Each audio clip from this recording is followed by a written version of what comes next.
Well, g'day and welcome to this week's LeaderBite, where we're coming to you from the studio in a brand new session where you and I can back and forth. Roll the bumper.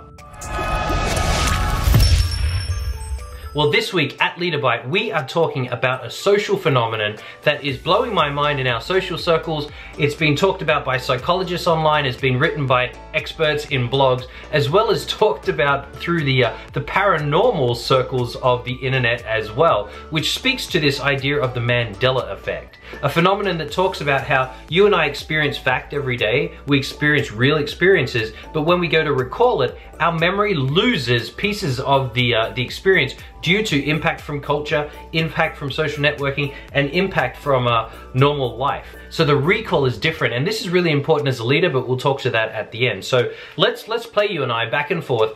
Think Star Wars. If you've never seen it, that's fine. You know about the piece that I'm talking to. Luke Skywalker is going back and forth with Darth Vader, and they're talking about who Luke's father is.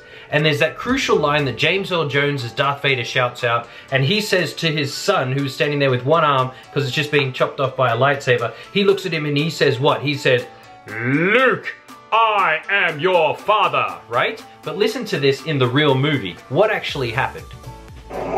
He told me you killed him. He told me you killed him. I am your father. No, I am your father. So this cultural twist lets us all recall this piece of film footage differently. And the same thing can happen when it comes to music. Remember Queen, "We are the champions, we no time for losers, 'cause we are the champions." What do we usually say that after that? Of the world, right? But listen to the actual song.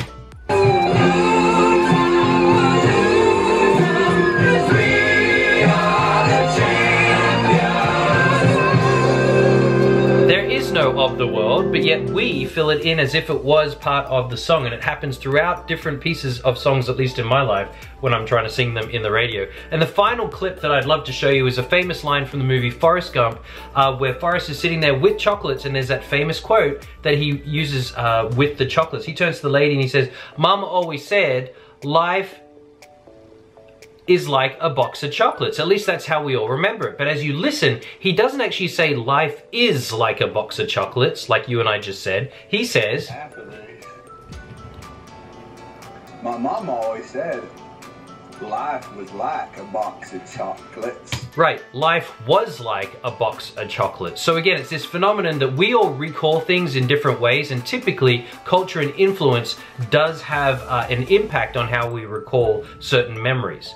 Now, pull this into the office space for a second and make some connections. Where do you and I throw out facts? Where do we pull from, whether it's our research or it's our real life experience, and then we go and repeat it in a boardroom? And how often when we repeat it, can we be 100% sure that we're saying the quote right, that we're saying the information right? And that's what this week's LeaderBite's about. It's about paying attention, as Four Finger Tony would say, to the details. What can you do before to put some extra preparation this week to avoid the Mandela effect?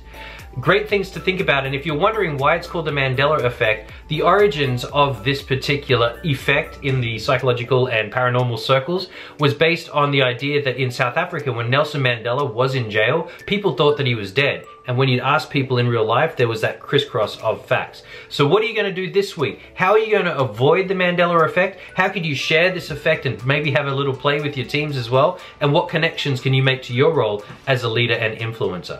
Come back next week because we'll have another great episode, and we'll see you then. Cheers.